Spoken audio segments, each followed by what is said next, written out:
Welcome back to Finding the Forgotten with Past Locate, the series where I help you understand how to uncover the stories behind unclaimed estates. In our last episode, we explored who has the legal right to claim an estate left without a will, following the laws of intestacy. Now this is understood, it's time to take the next step, research. Today, I'll guide you through using a free online resource called FreeBMD. It's a great starting point for tracing birth, marriage, and death records, the key information you'll need to prove a family connection. Let's dive in and begin building a case. FreeBMD is a free, volunteer-run project that provides searchable access to the official indexes of births, marriages, and deaths in England and Wales. It starts from July 1837, when civil registration began. The records now extend well into the 1980s and 1990s.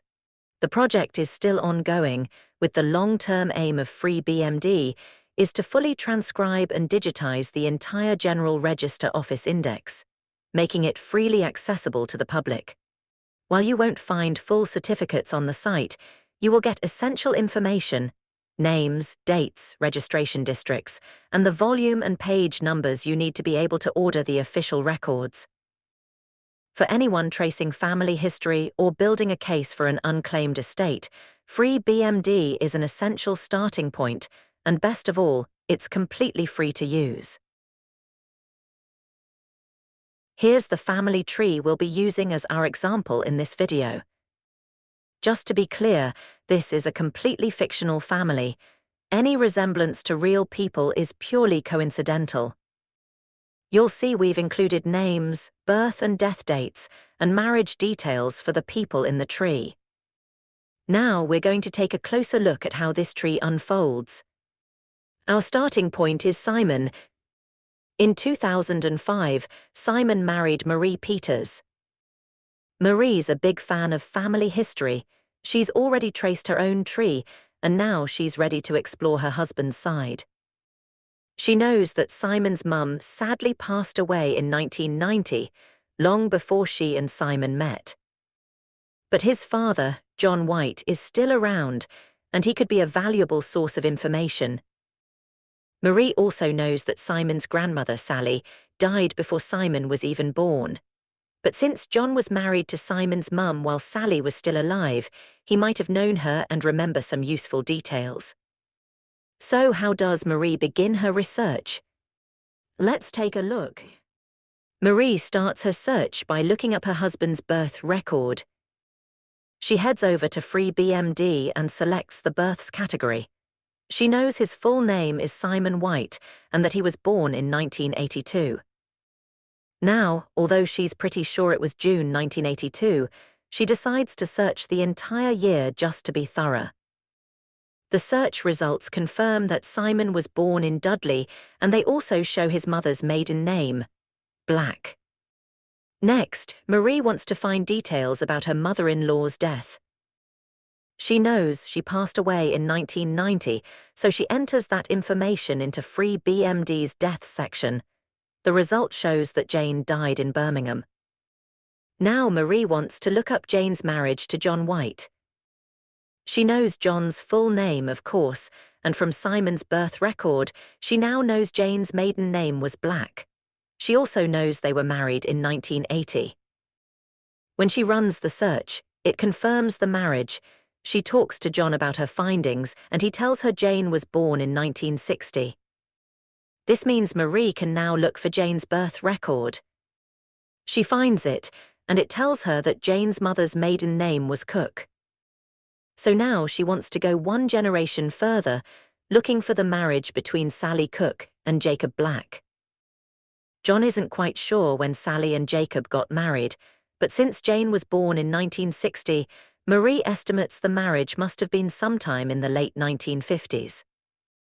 To be safe, she sets her search range from 1950 to 1960. And there it is, in 1959. Marie's next step is to find Sally's birth record. At this point, John can see how serious Marie is taking this, and he remembers that Jane had kept some old family papers.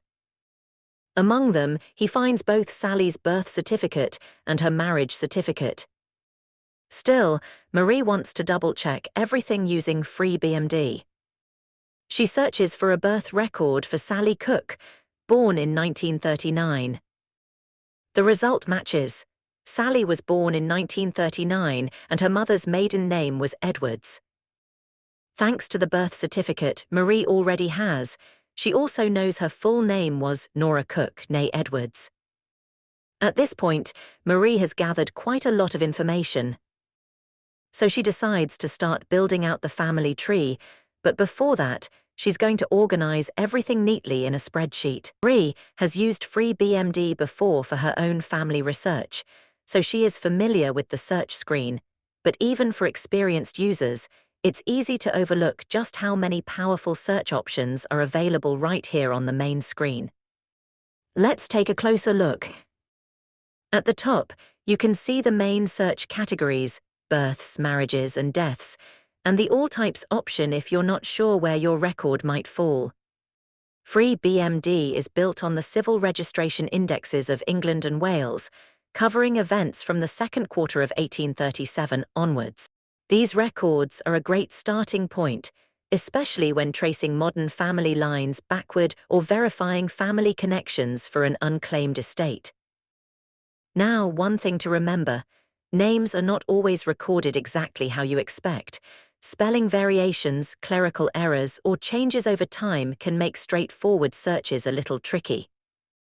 That's why FreeBMD includes helpful tools like partial name searching, which you can use by entering just the beginning of a surname or forename. You can also use wildcards, a star symbol in place of unknown letters, to broaden your results. Below, you'll notice a few checkboxes. One especially useful one is the phonetic search for surnames.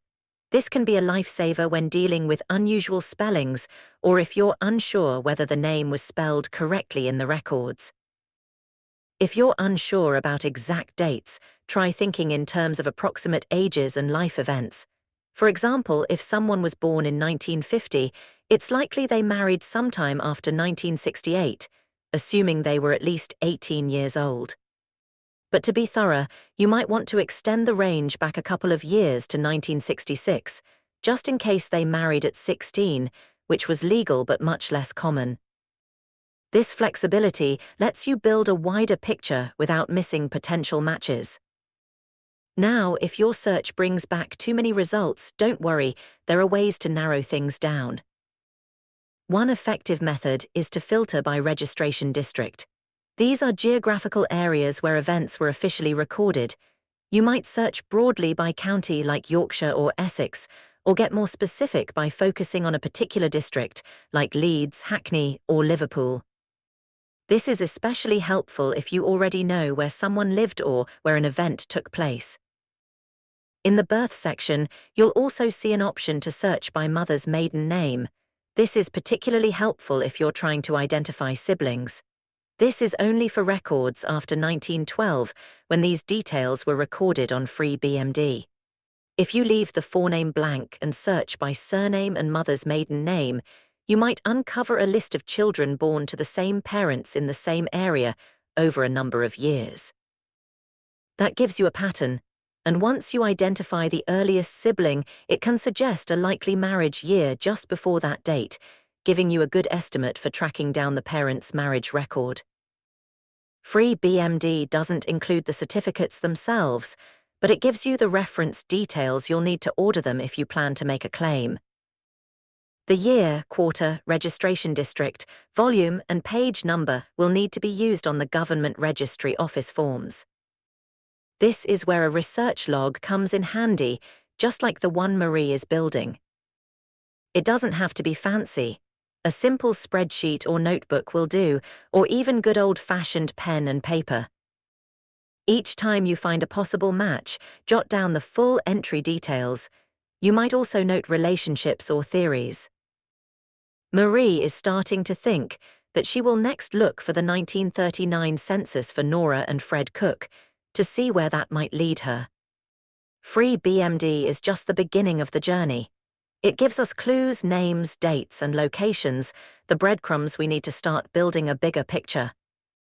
Next, we'll take the information Marie has gathered so far on her husband and use it to start building a family tree for Simon, mapping out his relatives. Marie does not know it yet, but there are several surprises in store. We'll begin with a completely free tool called Family Search Org, which is perfect for beginners and offers powerful features. Later in this series, we'll take a look at a few paid services like Ancestry Co. UK, which can offer deeper access to census records, user-submitted family trees, and historical documents. So if you're following along and you've already found someone interesting in your own search, drop their name or story in the comments.